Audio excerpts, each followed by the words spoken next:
Indian air force కీలక నిర్ణయం తీసుకుంది.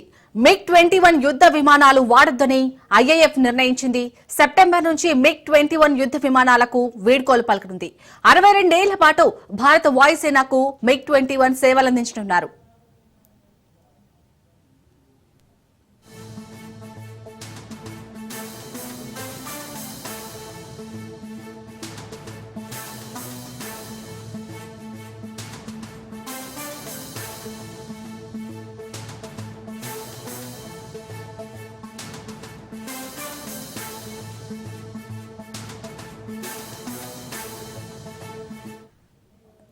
ఇండియన్ ఎయిర్ ఫోర్స్ కీలక నిర్ణయం తీసుకుంది.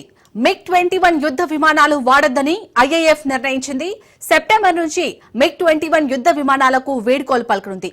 62 ఏళ్ల పాటు భారత వాయుసేనకు MiG-21 సేవలందించింది.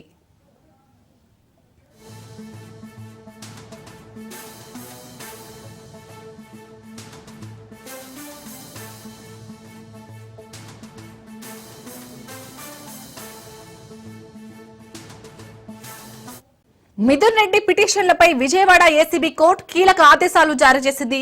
మిథున్ రెడ్డికి కోరిన సౌకర్యాలు జైల్లో కల్పించాలని అధికారులను ఏసీబీ కోర్టు ఆదేశించింది.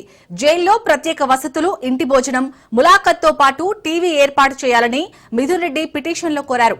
రాజ్యాంగం ప్రకారం ఎంపీకి జైల్లో ఇవ్వాల్సిన సౌకర్యాలు కల్పించాలన్న మిథున్ రెడ్డి న్యాయవాదులు కోర్టుకు విన్నవించారు. దీంతో మిథున్ రెడ్డి కోరిన సౌకర్యాలు కల్పించాలని కోర్టు అధికారులను ఆదేశించింది.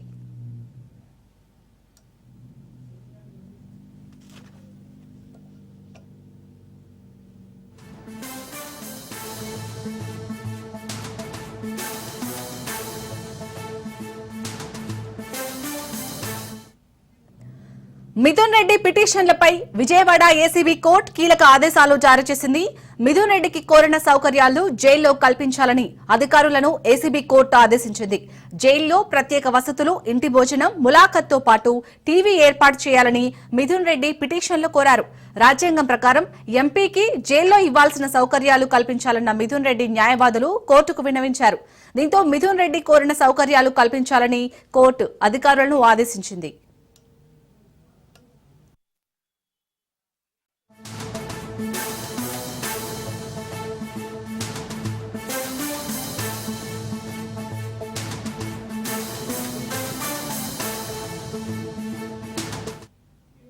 సూర్యాపేటలో జరిగిన బంగారం చోరీ కేసులో కీలక పరిణామం చోటు చేసుకుంది. భారీ చోరీ కేసులో విచారణ ముమ్మరం చేశారు. దొంగల ఇంటిని పోలీసులు గుర్తించారు. పట్టణంలోని ఓ జ్యువెలరీ షాప్ లో 17 కోట్ల విలువ చేసే 18 కేజీల బంగారం చోరీని గుర్తించారు. గోల్డ్ షాప్ కి 100 మీటర్ల దూరంలో 5గురు నివాసం ఉంటున్నారు. నిన్న ఘటన జరగక సమీపంలోని వారిని విచారించారు. యూపీకి చెందిన ఈ 5గురు యువకులు జాడపత్తలేరు. కానీ వారు నివాసం ఉన్న ఇంట్లో ఫింగర్ ప్రింట్, దోపిడీకి గురైన ఇంట్లోని ఫింగర్ ప్రింట్స్ కి మ్యాచ్ అయినట్టుగా క్లూస్ ఫోరెన్సిక్ టీం తెలిపింది. దీంతో దొంగలెవరనేది తేలడంతో వారిని పట్టుకునే పనిలో పడ్డారు పోలీసులు.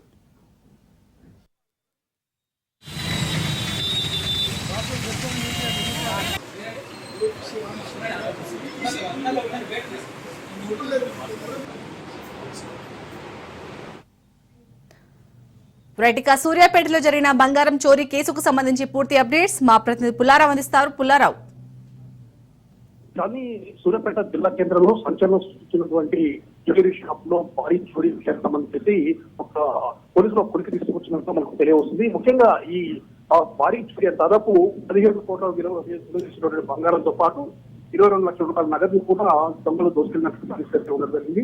సూర్యాపేట పత్రికలో సారీ సంతోష్ జ్యువెలరీ షాప్ సంబంధించి శనివారం రోజు షాప్ పనిచేసింది. వెళ్ళిన తర్వాత అంటే సండే రోజు కలుపుంది కాబట్టి ఈ షాప్ ఓపెన్ చేయని పరిస్థితి. సో ఇదే విషయానికి సంబంధించి ఎప్పటి నుంచో కూడా జ్యువెలరీ షాప్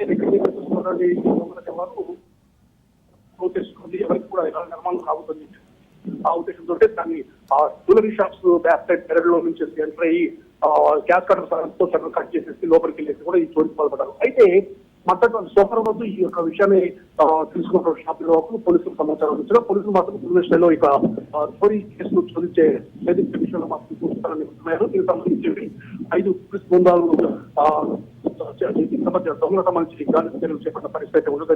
మొత్తం చుట్టుపక్కల కూడా విచారించిన నేపథ్యం ఎందుకంటే అది పూర్తి స్థాయిలో ఎక్కి నిర్వహిస్తేనే ఈ విధమైన దొంగతనం చేయడానికి అవకాశం ఉంటుందని చెప్పేసి భావించిన పోలీసులు ముందుగా ఆ యొక్క క్లబ్ షాప్ లో ఉన్నటువంటి సీసీ ఫుటేజ్ ఆధారంగా ఆ షాప్ లోకి ఎవరు వస్తున్నారు, ఇటీవల కాలంలో అంటే వారం ప్రజలు ఎవరు వస్తున్నారు అనే విషయాన్ని కూడా గమనించే దానికి సంబంధించి కూడా వాళ్ళు ఒక రకమైన విజ్ఞానికి రావడం జరిగింది. ఆ తర్వాత చుట్టుపక్కల కూడా ఉన్నటువంటి కొన్ని విషయాలు కేంద్రీకరించిన తర్వాత షాప్ 100 మీటర్ల దూరంలో ఒక ఇంట్లో ఈ యొక్క ఉత్తరప్రదేశ్ సంబంధించినటువంటి 5 వ్యక్తులు ఉన్నారని చెప్పేసి తెలుసుకున్నారు. దాన్ని బట్టి ఆ ఇంటికి వెళ్ళి విచారించిన తర్వాత ఒక 10 మంది అంటే 10 రోజులుగా కూడా 5 వ్యక్తులు కూడా ఆ ఇంట్లోనే ఉంటూ పూర్తిగా ఈ షాప్ సంబంధించి నిర్వహించేసి ఈ విధమైన దొంగతనానికి పాల్పడాలని కూడా పోలీసులు ఒక నిర్ణయానికి వచ్చినట్టు తెలియవస్తుంది. దానిలో భాగంగా వాళ్ళు ఇంటికి వెళ్లి పరిశీలించిన కూడా అక్కడ కొన్ని బంగారకు సంబంధించినటువంటి కొన్ని పూసలు గుర్తించారు. అదేవిధంగా ఇంటి యజమానులు ప్రశ్నించిన తర్వాత కూడా ఆ 5 వ్యక్తులు సూర్యాపేట హైటెక్ బస్ స్టాండ్ లో మేము ఒక పాస్పోర్ట్ సెంటర్ ఏర్పాటు చేయడానికి వచ్చాము, అందుకోసం రెంట్ తీసుకున్నామని చెప్పి వాళ్ళకి చెప్పినట్లు తెలుస్తుంది. సో ఈ పొలంలోనే పోలీసులు పూర్తి స్థాయిలో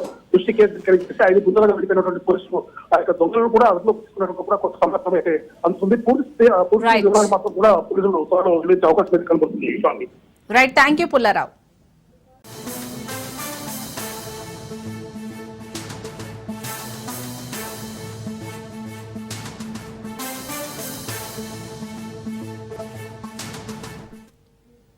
కేంద్ర రాష్ట్ర ప్రభుత్వాలకు సుప్రీంకోర్టు నోటీసులు జారీ చేసింది.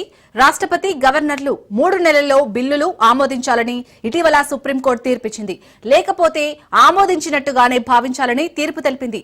బిల్లుల ఆమోదంపై రాష్ట్రపతి గవర్నర్లకు కాలపరిమితి విధించడంపై రాష్ట్రపతి ముర్ము రిఫరెన్స్ కోరారు.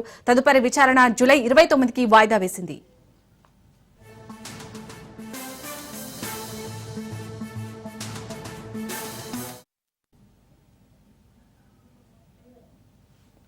కేంద్ర రాష్ట్ర ప్రభుత్వాలకు సుప్రీంకోర్టు నోటీసులు జారీ చేసింది. రాష్ట్రపతి గవర్నర్లు 3 నెలల్లో బిల్లులు ఆమోదించాలని ఇటీవల సుప్రీంకోర్టు తీర్పిచ్చింది. లేకపోతే ఆమోదించినట్టుగానే భావించాలని తీర్పు తెలిపింది. బిల్లుల ఆమోదంపై రాష్ట్రపతి గవర్నర్లకు కాలపరిమితి విధించడంపై రాష్ట్రపతి ముర్ము రిఫరెన్స్ కోరారు. తదుపరి విచారణ జూలై 29కి వాయిదా వేసింది.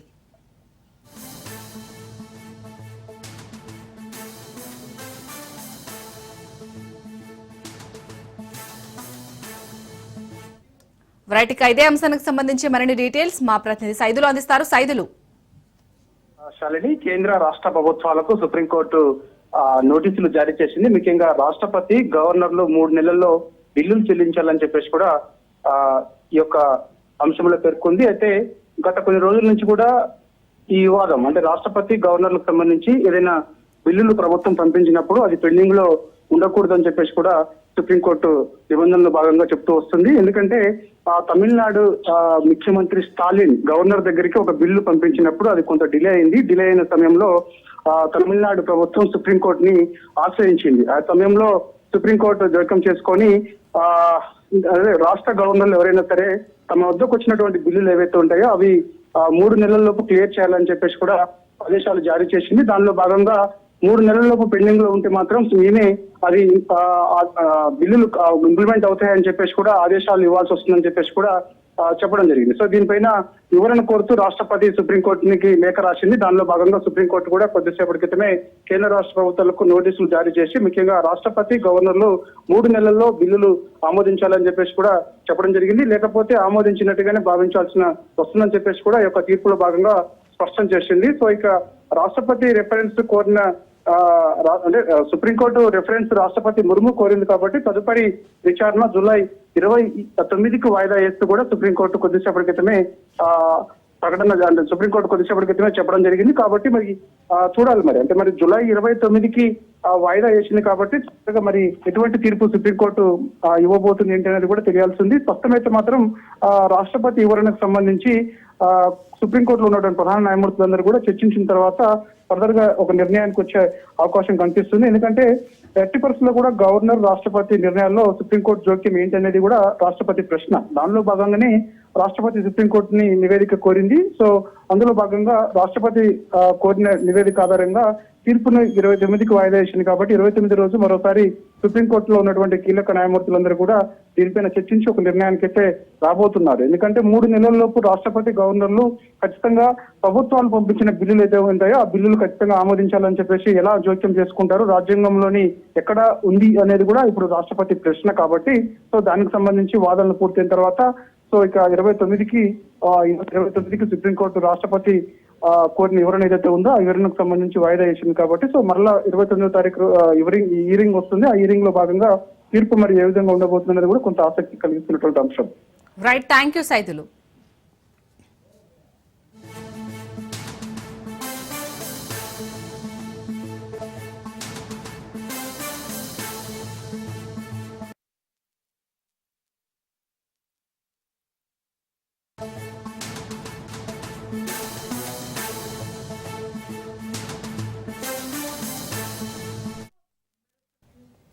నిమిషప్రియ విడుదల కాబోతుందన్నారు ప్రజాశాంతి పార్టీ అధ్యక్షుడు కేఏ పాల్.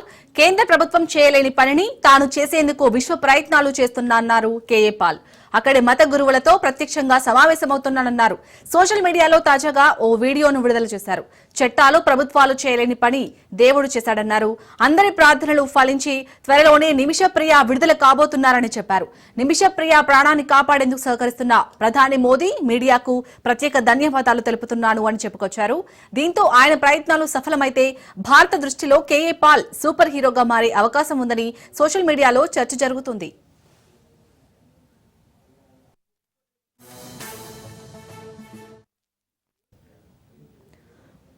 కెనడాకు చెందిన 38 ఏళ్ల నర్స్ అయిన నిమిషప్రియ 2017లో యెమెన్లోని యెమెన్ పౌరుడు తలాల్ అబ్దో మహదీని హత్య చేసిన కేసులో దోషిగా నిర్ధారణ అయింది.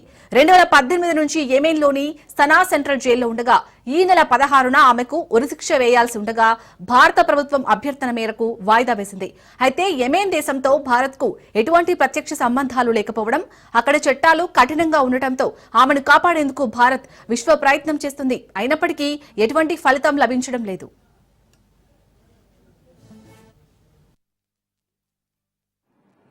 వినండి, గొప్ప మిరకల్స్ దేవుడు చేశారు. We want to thank God. ఎందుకంటే ఎవరు చేయలేని పని, చట్టాలు చేయలేని పని, ప్రభుత్వాలు చేయలేని పని, ఎన్నో విధాలుగా అందరూ ఆశలు కోల్పోయారు కదా. అప్పుడే దేవుడు మనకి ఆశ చూపిస్తాడు. అందుకే 10వ తారీఖు నేను అక్కడ ఏమి ప్రెసిడెంట్ ఉత్తరం రాశాను. 12వ తారీఖు ఇమీడియట్ గా కాల్ వస్తే చైర్మన్ గారితో ఇక్కడికి వచ్చేసాను. 13 నుంచి కంటిన్యూ మీటింగ్స్. 16ని తన్ను చంపేస్తారు అని అన్ని కన్ఫర్మ్ అయిపోయి వీడియోలో మనం చూసాం. కుటుంబం ఒప్పుకోలేదు, గవర్నమెంట్ ఒప్పుకోలేదు, ఎవరో ఒప్పుకోలేదు. అప్పుడు దేవుడికి ఏడ్చుకున్నాం కదా, ప్రార్థన చేశాం కదా. మీరందరూ ప్రార్థించారు. ముస్లిం లీడర్స్, మీరు అక్కడ ఉన్న క్రిస్టియన్ లీడర్స్, హిందూ లీడర్స్ అందరూ ప్రార్థించారు నిమిష ప్రాణాన్ని కాపాడడం కొరకు. అలాగే అనేక ప్రాణాలు మనం కాపాడాలి, ఇదొకటే కాదు. కానీ దీని ప్రాముఖ్యత ఏంటి అన్నది తర్వాత మీకు అర్థమవుతుంది. ఇది ఎట్లా జరిగింది అన్నది మీకు తర్వాత అర్థమవుతుంది, ఇప్పుడు కాదు. ఇప్పుడు ఆ కుటుంబాన్ని అందరికీ నేను వందనాలు చెప్తున్నాను. ముఖ్యంగా మీడియా మిత్రులు, మీరే కానీ ఇది హైలైట్ చేయకపోతే నాకు తెలియకపోతే, అసలు నాకు తెలిసిందే ఢిల్లీలో ఒక సీనియర్ మోస్ట్ మన తెలుగు మీడియా మిత్రుల ద్వారా. వారు చెప్పిన తర్వాత అయ్యో ఇంత అన్యాయమా, ఇన్ని సంవత్సరాల తన జైల్లో ఉంది, ఎవరు ఏమీ చేయలేకపోయారా, కోర్టులు ఏమి చేయలేకపోయా, అయితే దేవుడా నువ్వు చేయగలవు కదా, నాకు ఎంత మంచి సంబంధాలు మీరు ఇచ్చారని. అందుకే నేను సీక్రెట్ గా వచ్చిన తర్వాతే ఇంకా సక్సెస్ అవుతున్నా మీరు ప్రార్థించాలన్నప్పుడే నేను మీకు వీడియోలు రిలీజ్ చేశాను. అందుకని 5 గ్రూపులకి, అటు గ్రూపు ఇటు గ్రూపు, నాకు హెల్ప్ చేసిన ప్రతి ఒక్కరికి వందనాలు చెప్తున్నాను. ముఖ్యంగా ఇప్పుడు ఏమి జరగాలి అన్నది మనకు తెలుసు. ప్రధానమంత్రి గారు వారి ద్వారా ఇల్లీగల్ ఆన్లైన్ బెట్టింగ్ యాప్ల ప్రచారంతో సంబంధం ఉన్న కేసులో ఈడీ నలుగురు సినీ తారలకి నోటీసులు జారీ చేసింది. రాణా దగ్గుబాటి, ప్రకాష్ రాజ్, విజయ్ దేవరకొండ, మంచు లక్ష్మిలను ఈ కేసులో విచారణ కోసం హాజరు కావాలని ఈడీ ఆదేశించింది. రేపు 23న రాణా దగ్గుబాటి, ఈ నెల 30న Prakash Raj, Vijay Devarakonda August 6న, Manchu Lakshmi August 13న ED విచారణకు హాజరు కావాల్సి ఉంటుంది. ఇల్లీగల్ ఆన్లైన్ బెట్టింగ్ యాప్ల ప్రమోషన్ కు సంబంధించి ఈ యాప్లతో ఎలాంటి సంబంధం కలిగి ఉన్నారనే విషయంపై ఈడీ లోతైన విచారణ జరుపుతుంది. మరిన్ని వివరాల కోసం ఈడీ ఈ నటులను ప్రశ్నించనుంది. ఈ విషయంపై సినీ పరిశ్రమలో చర్చలు జోరందుకున్నాయి. తదుపరి విచారణలో ఏ విధమైన వివరాలు బయటపడతాయనేది ఆసక్తికరంగా మారింది.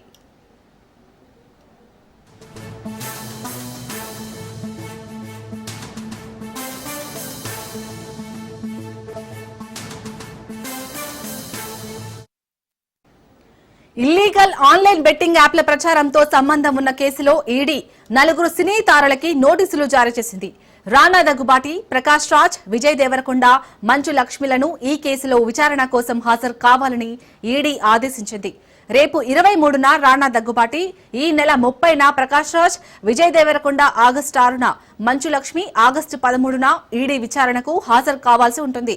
ఇల్లీగల్ ఆన్లైన్ బెట్టింగ్ యాప్ల ప్రమోషన్ కు సంబంధించి ఈ యాప్లతో ఎలాంటి సంబంధం కలిగి ఉన్నారనే విషయంపై ఈడీ లోతైన విచారణ జరుపుతుంది. మరిన్ని వివరాల కోసం ఈడీ ఈ నటులను ప్రశ్నించనుంది. ఈ విషయంపై సినీ పరిశ్రమలో చర్చలు జోరందుకున్నాయి. తదుపరి విచారణలో ఏ విధమైన వివరాలు బయటపడతాయనేది ఆసక్తికరంగా మారింది. రైట్, ఇక ఇదే అంశానికి సంబంధించి మరిన్ని డీటెయిల్స్ మా ప్రతినిధి రత్నకుమార్ అందిస్తారు. రత్నకుమార్, బెట్టింగ్ యాప్స్ ప్రమోషన్స్ కు సంబంధించినటువంటి కేసులో ఈడీ దూకుడు పెంచింది. ఇప్పటికే ఈసీఆర్ నమోదు చేసి ఇందులో ఇన్వాల్వ్ అయినటువంటి వ్యక్తులు ఎవరైతే ఉన్నారో వాళ్ళందరికీ కూడా నోటీసులు ఇచ్చి విచారణకు రావాలంటూ కూడా తెలియజేసినటువంటి పరిస్థితి కనిపించింది. ఇంకా అందులో భాగంగానే రేపు రాణా దగ్గుబాటి విచారణకు రావాలి, తర్వాత 30వ తారీఖున ప్రకాష్ రాజును విచారణకు హాజరు కావాలంటూ కూడా తెలియజేసింది. ఆ తర్వాత మంచు లక్ష్మి విచారణకు హాజరు కావాలంటూ కూడా నోటీసులలో తెలిపింది. సో దీన్ని బట్టి రేపు రాణా దగ్గుబాటి ఈడీ విచారణను ఎదుర్కోవాల్సి ఉంటుంది బెట్టింగ్ యాప్స్ కు ప్రమోషన్ కు సంబంధించినటువంటి కేసులో. మరి తను ప్రమోషన్స్ లో భాగంగానే రేపు విచారణకు ఈడీ ఎదుట హాజరవుతాడా లేదా అనేటువంటి విషయం తెలియాల్సినటువంటి పరిస్థితి కనిపిస్తుంది. ఎందుకంటే ప్రమోషన్స్ చేసినటువంటి సందర్భంలోనే బెట్టింగ్ యాప్స్ కు సంబంధించి పెద్ద ఎత్తున వీళ్ళు ఆయా కంపెనీల నుంచి డబ్బులను తీసుకోవడం జరిగింది. లావాదేవీలు అనేవి భారీ ఎత్తున జరిగాయి, పెద్ద మొత్తంలో ఆర్జించారు. అమౌంట్ అంతా కూడా క్రిప్టో కరెన్సీ రూపంలో అకౌంట్ ట్రాన్సాక్షన్స్ అనేవి జరిగినటువంటి నేపథ్యంలోనే కొన్ని కోట్ల రూపాయలు చేతులు మారాయని భావించిన తర్వాత ఎక్కడైతే హైదరాబాదు, సైబరాబాద్ పరిధిలో నమోదైనటువంటి కేసులకు సంబంధించి ఈసీఆర్ నమోదు చేసింది ఈడీ అధికారులు. ఇక్కడ ఉన్నటువంటి ఎఫ్ఐఆర్ కాపీలను అంటే హైదరాబాద్, సైబరాబాద్ పరిధిలో నమోదైనటువంటి 29 మంది సెలబ్రిటీస్ మీద, సోషల్ మీడియా ఇన్ఫ్లుయెన్సర్ల మీద నమోదైనటువంటి కేసుల కాపీలు మొత్తాన్ని కూడా తెప్పించుకొని వాటన్నింటినీ బేస్ చేసుకొని ఈసీఆర్ నమోదు చేసి ఈ నోటీసులను జారీ చేయడం జరిగింది. గతంలో ఎప్పుడైతే బెట్టింగ్ యాప్స్ కు సంబంధించినటువంటి అంశం వెలుగులోకి వచ్చిన తర్వాత వరుసగా సైబర్ క్రైమ్ పరిధిలో కావచ్చు అనేక రకాలుగా కూడా ఎంతో మంది తాము నష్టపోయాము, కొంతమంది ప్రాణాల మీదకు తెచ్చుకున్నటువంటి పరిస్థితి ఉంది, కోట్లాది రూపాయలను నష్టపోయి ఆ తర్వాత మరికొంతమంది అప్పుల బాధ తట్టుకోలేక ఆత్మహత్య చేసుకున్నటువంటి ఘటనలు కూడా కనిపించాయి. సో వీటన్నిటికీ కూడా డైరెక్ట్ గాను ఇండైరెక్ట్ గాను ఎవరైతే ఈ బెట్టింగ్ యాప్స్ ను ప్రమోట్ చేసినటువంటి సెలబ్రిటీస్ ఉన్నారో వారి యొక్క పాత్ర ఉంది అంటూ కూడా భావించిన తర్వాత ఎవరెవరైతే బెట్టింగ్ యాప్స్ ను ప్రమోట్ చేసినటువంటి నటీనటులు, సోషల్ మీడియా ఇన్ఫ్లుయెన్సర్లు, బిగ్ బాస్ కంటెస్టెంట్లు ఎవరైతే ఉన్నారో వాళ్ళందరి మీద కూడా మొత్తం 29 మంది మీద కేసులు నమోదు చేయడం జరిగింది. కేసులు నమోదు చేసి ఇందులో పలువురిని విచారించారు. ఇటు పంజగుట్ట పిఎస్ లో కేసులు నమోదైన తర్వాత హైదరాబాద్ పోలీసులు కొంతమందిని విచారించడం జరిగింది. అలాగే మరికొంతమందికి ఇటు సైబరాబాద్ పిఎస్ లో, సైబరాబాద్ కమిషనరేట్ లిమిట్స్ లో, మియాపూర్ లో నమోదైనటువంటి కేసులకు సంబంధించి కూడా వాళ్ళ మీద కేసులు నమోదు చేశారు. ఇలా 29 మంది మీద కేసులు నమోదయ్యాయి. ఇక ఇప్పుడు ఇందులో జరిగినటువంటి 100 కోట్ల రూపాయల లావాదేవీలు, ఏ కంపెనీలకు సంబంధించినటువంటి ట్రాన్సాక్షన్స్ అనేవి ఈ నటీనటులకు బెట్టింగ్ యాప్స్ ప్రమోషన్ కేసులో వచ్చాయో వాటన్నిటిని కూడా ఆరా తీసేందుకు అధికారులు సిద్ధమయ్యారు. ఈ క్రమంలోనే ఇప్పుడు ఈసీఆర్ నమోదు చేసి ఇప్పటికే నోటీసులను జారీ చేసిన అనంతరం ఇప్పుడు నటీనటులకు వరుసగా నోటీసులు పంపి వారికి డేట్స్ ను కూడా కన్ఫర్మ్ చేయడం జరిగింది. డేట్స్ ను కన్ఫర్మ్ చేసి ఆయా తారీఖులలో ఖచ్చితంగా విచారణకు రావాలి అనేటువంటి విషయాలను కూడా తెలియజేసినటువంటి పరిస్థితి ఉంది ఎన్ఫోర్స్మెంట్ డైరెక్టరేట్ ఈడీ అధికారులు. ఇందులో భాగంగానే రేపు రానా దగ్గుబాటి తను విచారణను ఎదుర్కోవాల్సి ఉంటుంది. రేపు అంటే 23వ తారీఖున ఆయన విచారణకు రావాలి అంటూ కూడా తెలియజేసినటువంటి నేపథ్యంలోనే మరి రేపు రానా విచారణకు హాజరవుతాడా లేదా అనేది కూడా చూడాల్సినటువంటి పరిస్థితి కనిపిస్తుంది. ఆ తర్వాత 30వ తారీఖున ప్రకాష్ రాజు రమ్మన్నాడు. ఆ తర్వాత ఆగస్టు నెలలో మంచు లక్ష్మిని కూడా విచారణకు రావాలని తెలియజేసిన నేపథ్యంలోనే వరుసగా సినిమా నటీనటులకి ఎవరైతే ఈ బెట్టింగ్ యాప్స్ కేసులు నమోదైనటువంటి నటీనటులు ఎవరైతే ఉన్నారో వాళ్ళందరికీ కూడా నోటీసులు ఇచ్చి విచారణకు పిలుస్తున్నటువంటి పరిస్థితి కనిపిస్తోంది. Right, thank you Ratnakumar. Asifabad జిల్లాలోని భారీ వర్షాలతో వాగులు పొంగి పొర్లుతున్నాయి. అనర్పల్లి వాగుకు భారీగా వరద రావడంతో రాకపోకలు నిలిచిపోయాయి. అనర్పల్లి వాగు బ్రిడ్జ్ నిర్మాణంలో ఉండటంతో ప్రజలు తీవ్ర ఇబ్బందులు పడుతున్నారు. ఇప్పటికైనా అధికారులు చొరవ తీసుకుని బ్రిడ్జ్ నిర్మాణ పనులు పూర్తి చేయాలని అంటున్న గ్రామస్తులతో మా ప్రతినిధి Arun Kumar face to face. జిల్లా వ్యాప్తంగా కూడా ఏజెన్సీ గ్రామాల ప్రజలు కష్టాలు అంతా ఇంత కాదు. ముఖ్యంగా కూడా ఏదైతే ఏజెన్సీ గ్రామాలకు సరైన రోడ్డు సౌకర్యంతో పాటు వాగులు వంతెనలు కూడా పూర్తి స్థాయిలో పూర్తి కాకపోవడంతో కూడా ప్రజలు ఈ ఇబ్బందులు ఎదుర్కొంటారు. ముఖ్యంగా కూడా కొమరంభీం ఆసిఫాబాద్ జిల్లాకు సంబంధించి కూడా అనార్పల్లి వాగు వద్దాను ఆ వాగు కూడా వర్షం పడిందంటే చాలా ఉప్పొంగుతా ఉన్నది. ముఖ్యంగా కూడా బాహ్య ప్రపంచానికి కూడా ఈ గ్రామాల ప్రజలైతే దూరంగా ఉండేటువంటి పరిస్థితి. ముఖ్యంగా కూడా అనార్పల్లి బ్రిడ్జ్ వద్దాను ఇక్కడ వాగు వద్దాను ఇక్కడ చాలా మంది కూడా ఏదైతే వాగు దాటుతూ కూడా ఇబ్బందులు ఎదుర్కొంటున్న పరిస్థితి. దీనికి సంబంధించి మన దగ్గర కొంతమంది స్థానికంగా ఉండి వాగు దాటుతున్నటువంటి వాళ్ళు ఉన్నారు. వాళ్ళని మరిన్ని వివరాలు తెలుసుకున్నాం. చెప్పండి, ఏంది అసలు ఈ పరిస్థితి ఎప్పటి నుంచి ఉన్నది? వర్షం వస్తే ఎట్లా ఉంటుంది పరిస్థితి? ఎక్కువ పరిస్థితి ఉంటాయి. మాకు అడ్డం వస్తుంది, పోయేది వచ్చేది తక్లీఫ్ అవుతుంది. మాకు ఇది కావాలి, ఫుల్ బ్రిడ్జి కావాలి. ఎన్నో సంవత్సరం 10 సంవత్సరం అయింది, ఇప్పుడు కనుక అయితలేదు. ఏం చేయాలి? ఇది ఆడోళ్ళు పిల్లలు అందరు దాటిపోవాలి. అయితే ఎట్లా? ఇది మాకు కావాలి. అంటే మీరు ఎలక్షన్లు అప్పుడు మీ దగ్గరికి మరి నాయకులు వస్తారు, వాళ్ళని అడిగినాక అడుగుతలేరా? అడిగితే ఏం చెప్తున్నారు? ఏం చెప్తాను, ఇప్పుడు అవుతుంది, వెనకకు వస్తుంది, ఎట్లా వస్తుంది అని చెప్తాను, కానీ అయితే లేదు. ఏం చేయాలి మేము? ఎటువంటి ఇబ్బందులు ఎదుర్కొంటారు వర్షాకాలంలో? వర్షాకాలంలో ఏం లేదు, ఇటు నుంచి అటు నుంచి ఏం తినేటి ఇది పోవాలి దాటాలి అంటే తక్లీఫ్ అవుతుంది. ఎంతో మంది ఇట్లా పోయితాంది ఇట్లా ఆగలో. ఏం చేయాలి? ఇది మా పరిస్థితి ఎట్లా ఉన్నది. మాకు బ్రిడ్జి కావాలి. మీరు చెప్పండి, ఎటువంటి ఇబ్బందులు ఎదుర్కొంటే వర్షం వచ్చిందంటే బ్రిడ్జి ఏదైతే వాగు మొత్తం కూడా ఉప్పొంగుతుందని చెప్తున్నారు. అత్యవసర పరిస్థితుల్లో ఎటువంటి ఇబ్బందులు ఎదుర్కొంటున్నారు? ఈ ప్రతి సంవత్సరం సార్ గిట్లానే ఉంటుంది. ఈ బ్రిడ్జ్ శాంక్షన్ అయ్యి 10 సంవత్సరాలు అయింది సార్. ఇంకా మాకు రావాలని పోవడం, స్కూల్లో పిల్లలు పోవాలంటే చాలా కష్టం పడుతుంది సార్. ఏమంటే ప్రతి సంవత్సరం ఎలక్షన్ వచ్చినా ఏమొచ్చినా మాకు ఏం చెప్తారంటే ఈ సంవత్సరం అవుతుంది, ఈ ఎమ్మెల్యే వచ్చినాక అవుతుంది, ఇది వస్తే అవుతుంది అని చెప్తారు సార్. అంటే వాస్తవంగా మరి గెలిచినాక కూడా మీ దగ్గరికి ఎవరైతే వస్తారో అప్పుడు వాళ్ళు గెలిచిన తర్వాత నాయకులు వాళ్ళని ఎందుకు మీరు ప్రశ్నించడం లేదు? మీరు గతంలో మా దగ్గర ఓట్లు తీసుకున్నారు, మా సమస్యను ఎందుకు పరిష్కరించలేరని ఎందుకు వాళ్ళని మీరు నిలదీయట్లేదు? అడుగుతాం సార్, అడుగుతాం. ఎలక్షన్ అప్పుడు వస్తారు సార్ వాళ్ళు, ఎలక్షన్ అయినాక అటే ఉంటారు, మళ్ళా రారు. దీనికి పని అవుతుంది అని చెప్తారు సార్. ఏం కాదు సార్, మాకు కనీసం డెలివరీ కావాలన్నా మన బెడ్ మీద తీసుకొస్తాం సార్. అది కట్ల బెడ్ ఉంది కదా, దాని మీద తీసుకొస్తాం. 4 పట్టుకొని తీసుకొస్తాం. రైట్ గా దీనికి సంబంధించి మన దగ్గర స్థానిక నాయకులు ఆయన చెప్పండి బ్రదర్, ఏంటి ప్రధానంగా కూడా చాలా మంది నాయకులు కూడా హామీలు ఇస్తానని అంటారు. 10 ఏళ్ల నుంచి కూడా ఈ వంతెనకు సంబంధించి వంతెన అయితే పూర్తి అయ్యేటువంటి పరిస్థితి లేదు. ఎటువంటి ఇబ్బందులు ఎదుర్కొంటున్నారు? అసలు ఏంది పరిస్థితి? ఈ ప్రతి సంవత్సరం సార్ వర్షాకాలం వస్తే 4 నెలల వరకు బాగా కష్టాలు ఉంటాయి ఇక్కడ. విద్యార్థులు కూడా ఇటు వస్తే ఒక 10-15 రోజులు స్ట్రక్ అయిపోతారు ఇక్కడనే. వాగులు వస్తాయి, ప్లస్ ఏంటంటే హాస్పిటల్ కూడా అంబులెన్స్ కూడా రాదు ఇక్కడికి. ఇక్కడ అనార్పల్లి వరకు వస్తుంది. వచ్చిన తర్వాత వీళ్ళు అతి కష్టం మీద మంచాల మీద కానీ ఎడ్ల బండ్ల కానీ తీసుకొని వస్తారు.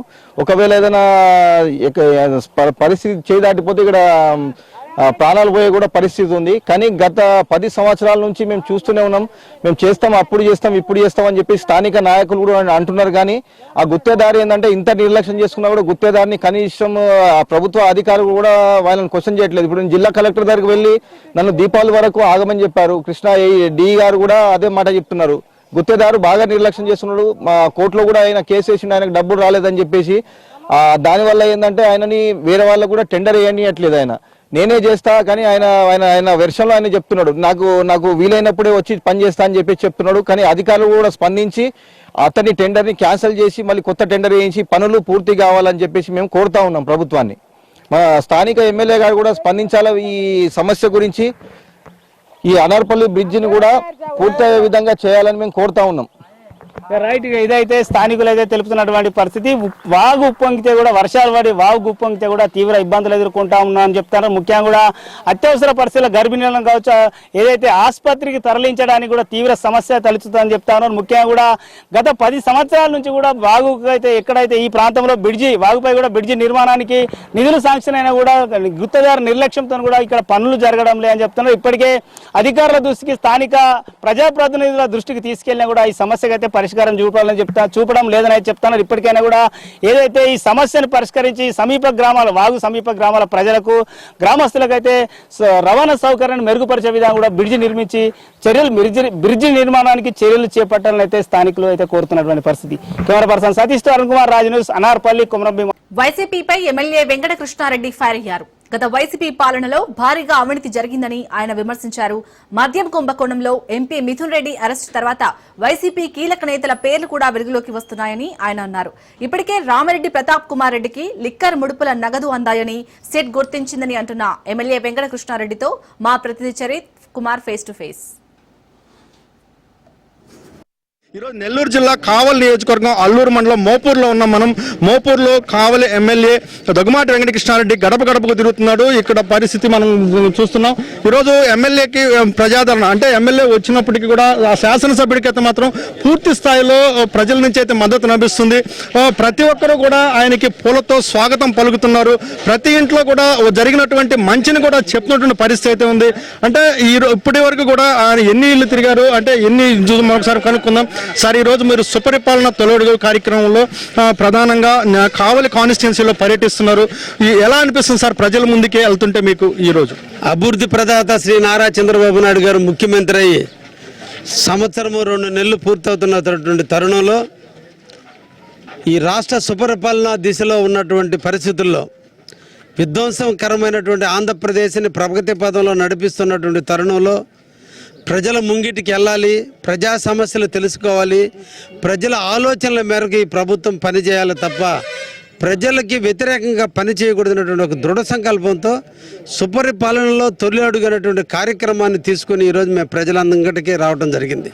అయితే ఈరోజు మా ముఖ్యమంత్రి వర్యులు శ్రీ నారా చంద్రబాబు నాయుడు గారు అధికారులు ప్రతి ఇంటికి వెళ్ళి సమస్యలు తెలుసుకోవడంలో అలసత్వం వహించినందువల్ల హక్కుదారులైనటువంటి వాళ్ళు, పేదవాళ్ళకి అన్యాయం జరిగే పరిస్థితి ఉంది. కాబట్టి ప్రతి ఇంటికి తెలుగుదేశం పార్టీ కార్యకర్తలే వెళ్ళాలి, వాళ్ళ సమస్యలు తెలుసుకోవాలి, వారితో మమేకం కావాలి, ఆ కుటుంబ సమస్యలను విని వాటన్నిటినీ కూడా యాప్లో పొందుపరిస్తే రాబోయే కాలంలో ప్రభుత్వం నుంచి అందాల్సినటువంటి ఫలాలు ఎవరికైతే అందలేదో వాటన్నిటిని అందించేందుకు ఈ రోజున పరిపాలనలో తొలి అడుగునేటువంటి కార్యక్రమాన్ని చేపట్టడం. అందులో ఈరోజు అల్లూరు మండలం నార్త్ మోపూర్లో ఈరోజు ఇంటింటా కార్యక్రమంలో పేద బడుగు బలహీన వర్గాలు నివసించే ప్రాంతాల్లో నేను కూడా సంచరిస్తున్నా. ముఖ్యంగా మా కావలి నియోజకవర్గంలో ఉన్నటువంటి ప్రతి కార్యకర్త పండుగలాగా ఈరోజు ప్రజలు అందరూ రోడ్డు మీదకి వచ్చి ప్రజలతో మమేకమవుతూ సమస్యలన్నింటినీ కూడా తెలుసుకోవడం జరుగుతుంది. ఈ విధంగా కావలి నియోజకవర్గంలో 79,000 ఇళ్ళు ఈ రోజున మేము 1 నెల రోజుల కాలంలో పూర్తి చేయాలనే సంకల్పంతో ఈ కార్యక్రమాన్ని చేపట్టడం జరిగింది. నేను కావచ్చు, నా తరపున నాయకులు కావచ్చు, తెలుగు గ్రామ కమిటీ అధ్యక్షులు కావచ్చు, బిఎల్ఏలు కావచ్చు, యూనిట్ ఇన్ఛార్జీలు కావచ్చు, క్లస్టర్ ఇన్ఛార్జీలు కావచ్చు, అందరూ కూడా కలిసి పేదవాడిని ధనవంతుడే చేయాలనే ఒక దృఢ సంకల్పం. పేదవాడు ఎక్కడ నష్టపోయినాడో ఆ నష్టపోయినటువంటి దాన్ని భర్తీ చేసేందుకు ప్రతి ఒక్క కార్యకర్త ఈరోజు నడుం బిగించి ఈ సుపరిపాలనలో తొలడుగుకి మేము నాంది పలకడం జరిగింది అని కూడా తెలియజేస్తూ సార్. ప్రధానంగా గత వైసీపీ ప్రభుత్వంలో ఈరోజు గడప గడపకు ఎమ్మెల్యేని కూడా పంపించారు జగన్మోహన్ రెడ్డి. ఈరోజు చంద్రబాబు నాయుడు ఈరోజు సుపరిపాలన తొలగనిసి శాసనసభ్యులందరూ కూడా పంపిస్తారు. దానికి దీనికి ఏం వేరియేషన్గా ఈరోజు చెప్తారు మీరు? గతంలో వైసీపీ నాయకులు ఇంటింటి గడప గడపకి కార్యక్రమం పోవాలంటే డప్పులు వాయిద్యాలు మంగళ వాయిద్యాలు పెట్టుకుని ఊరేగింపుగా వాళ్ళ మంది మార్బలంతో పోవడం జరిగింది. పొయ్యి వాగిట్లో నిలబడి ఎక్కడ ప్రజలు క్వశ్చన్లు వేస్తారని భయపడి బిక్కుమంటూ బతికినటువంటి పరిస్థితి. కానీ ఈరోజు మేము మా తెలుగుదేశం కార్యకర్తలు ప్రతి ఇంటికి యథేచ్ఛకి వెళ్తున్నాం. మీ సమస్య ఏందో తెలియజేయమంటున్నాం, ప్రభుత్వం మీద అభిప్రాయం ఏందో తెలియజేయమంటున్నాం. మీ ఇంటుండే సమస్యని మా దృష్టిలో పెట్టండి, మేము పరిష్కరిస్తామని చెప్తున్నాం. ఎందుకంటే ప్రజాస్వామ్యంలో రాజకీయ నాయకులకి ధైర్యం తక్కువ ఉంటుంది. కానీ ఈ తెలుగుదేశం పార్టీ కార్యకర్తలకి సేవ చేయాలనే తపన ఉంది, సేవ చేసే ధైర్యం ఉంది. కాబట్టి ఈరోజు మేము ప్రతి ఒక్క ఇంటికి వెళ్తున్నాం, వెళ్ళి ప్రతి సమస్యను తెలుసుకుంటున్నాం. మరలా 2వ సంవత్సరం 3వ సంవత్సరం 4 సంవత్సరాలు సంవత్సరానికి ఒక్కసారి ప్రతి గడపకి మా కార్యకర్తలు మేము వెళ్ళినప్పుడు ఈరోజు అడిగిన సమస్యలన్నింటినీ కూడా మళ్ళీ అడుగుతారని ఆయన తెలిసినప్పటికీ కూడా సమస్యలను పరిష్కరించే దిశగా మేము అడుగులు వేస్తున్నాం. కాబట్టి తప్పకుండా 2వసారి ఆ ఇంటికి వెళ్ళే నాటికి సమస్యలు పరిష్కరించగల నమ్మకం ఉంది. కాబట్టి ఈరోజు మేము ప్రతి గడపకి వెళ్తున్నాం. వైఎస్ఆర్సీపీ వాళ్ళు ఎలక్షన్లోకి 2 నెలలు ఉందన్నగానో 4 నెలలుగా ఉందన్నగానో ఒక పండుగలాగా పోయి ఏదో పండగ వాళ్ళ కార్యకర్తలు పండుగ చేసుకున్నారే తప్ప ప్రజలకు ఏ ఒక్క న్యాయం చేసినటువంటి పరిస్థితి లేదు.